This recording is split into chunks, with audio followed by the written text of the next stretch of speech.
traité du cas de la fin de vie de Microsoft Windows 10 acté pour le 14 octobre 2025, donc très prochainement. Tout d'abord, qu'est-ce qu'on entend dans fin de vie? La fin de vie du Windows 10, c'est la fin des mises à jour de sécurité ou de l'ajout de nouvelles fonctionnalités. Ce qui veut dire qu'à partir de cette date, toutes les failles découvertes posant des problèmes de vulnérabilité ne seront plus obligatoirement patchées par Microsoft. Bien que cela ait déjà eu lieu dans le passé, que des systèmes de Windows ayant eu des fins de vie puissent encore reconnaître des patchs de sécurité majeurs. Néanmoins, pour nous autres Européens, nous avons une bonne nouvelle.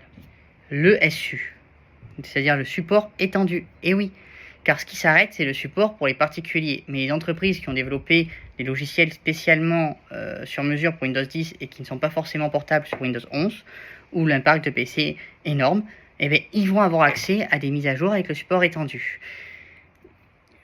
Donc, on arrête les... Comme dans les émissions qu'on peut voir qui disent qu'on va avoir des tonnes de coûts liés à l'arrêt des systèmes Windows, parce qu'il existe encore des moyens de continuer à avoir des mises à jour sur Windows 10, d'autant plus qu'en européen. Parce qu'effectivement, en Europe, il y a un accord qui permet d'avoir 1 an de plus de support et donc de mise à jour pour Windows 10. Mais malgré tout, on ne pourrait pas vous conseiller de rester encore longtemps sous cet OS qui est abandonné par son papa. Donc désormais, il faudrait trouver d'autres solutions. Alors, la solution la plus logique et la voie royale serait de pouvoir passer à Windows 11. Alors, les avantages de Windows 11 et surtout les contrôles de compatibilité. Alors, Windows 11. Déjà, premier point, il faut vérifier si votre PC est compatible, effectivement, car de nombreux processeurs ne peuvent pas passer à cause d'un petit module, le TPM2, à Windows 11. De plus, Windows 11 rend d'autant plus obligatoire la possession d'un compte Microsoft. Si pour une raison XY vous ne souhaitez pas avoir de compte Microsoft, cela peut poser problème à l'installation de Windows 11. Mis à part qu'il y a aussi des minimums à avoir de RAM et de CPU, bien entendu, les très vieux PC avec très peu de RAM ne pourront pas supporter l'OS. Pour savoir si vous pouvez passer de Windows 10 à Windows 11, il y a un petit outil dans vos paramètres de Windows 10 actuel. Vous pouvez aller dans mise à jour et sécurité et faire un check. Si le PC n'est pas compatible, chose qui peut arriver quand même sur un grand nombre de parcs de PC vu les exigences de Windows 11, eh bien, il vous reste 2 possibilités. Alors, dans les 2 possibilités, il y en a une qui est légale et officielle et une qui effectivement est plus risquée. La première, c'est forcer la mise à jour sur Windows 11. Alors ça, c'est bien entendu la plus risquée.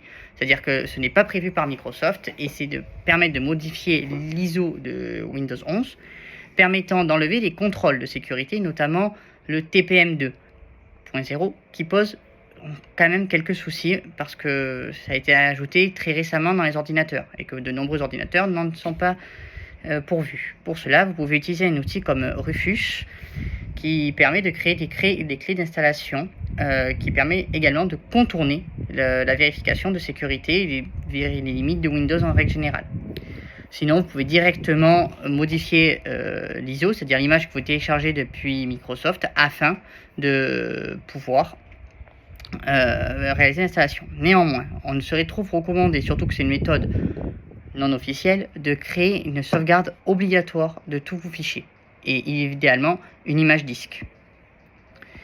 Pourquoi? Parce que c'est des opérations quand même où le PC n'est pas compatible et qu'il y a un risque non négligeable que l'opération n'arrive pas à aboutir. La deuxième option est de passer sur Linux. Alors, ce n'est pas un gros mot, hein. Linux n'est pas réservé aux barbus dans une grotte. Non.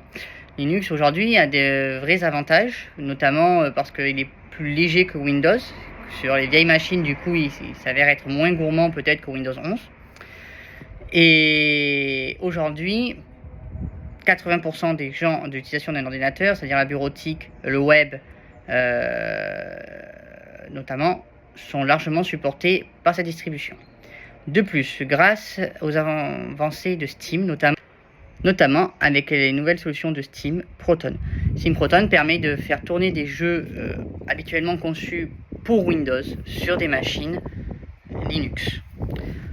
À titre personnel, j'ai essayé cette solution, elle fonctionne plutôt bien.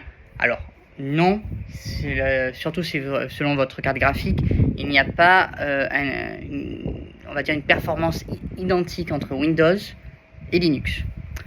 Par contre, effectivement, les jeux fonctionnent. Est-ce que après vous avez joué au dernier jeu sur une machine qui est ancienne et qui ne supporte pas Windows 11? Ça, je vous laisse voir. Les étapes pour migrer à Linux, déjà, sont un peu plus compliquées, parce qu'il faut déjà choisir sa distribution. Notamment, il y a Zorin OS, Ubuntu, Kubuntu, Linux Mint, enfin, il y a beaucoup de distributions. Pour cela, je vous invite, avant de prendre, si vous devez aller sur Linux, avant de prendre la décision, de regarder les interfaces, car c'est ce qui va le plus, pour un débutant, avoir d'impact. C'est-à-dire, est-ce que je me retrouve dans l'interface plutôt familière Windows, plutôt familière macOS, ou vouloir partir sur quelque chose de totalement nouveau? Tout est possible, parce qu'il y a vraiment beaucoup de choix d'interface dans le monde de Linux. C'est encore plus personnalisable que ce que les Windows. Donc pour créer une clé bootable Linux, c'est un peu pareil que pour créer une clé bootable de Windows 11. C'est-à-dire qu'il faut d'abord aller sur le site officiel de l'éditeur et récupérer une image ISO. Puis toujours avec le Rufus, le même logiciel, ou alors Balanature, vous pouvez créer une clé USB bootable comme pour Windows 11 en suivant la procédure.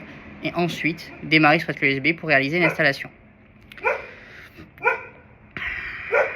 Alors, les recommandations qu'on peut donner aujourd'hui avant la fin de support de Windows 10. Mais déjà, regarde, si on est en Europe, on n'a rien à craindre. On a encore 1 an de mise à jour grâce aux accords qu'il y a entre l'UE et Microsoft. Si malgré tout, on souhaite passer rapidement à Windows 11 pour avoir de nouvelles fonctionnalités, à ce moment-là, bon, si le PC n'est pas compatible et qu'on veut Windows 11, on n'a pas le choix, il faut passer par la modification de l'ISO. Mais cela n'est pas sans risque. Il faut se rappeler que si demain, dans une future mise à jour, ils appuient sur les prérequis de Windows 11 et qu'on ne respecte pas les prérequis, l'ordinateur peut cesser de fonctionner.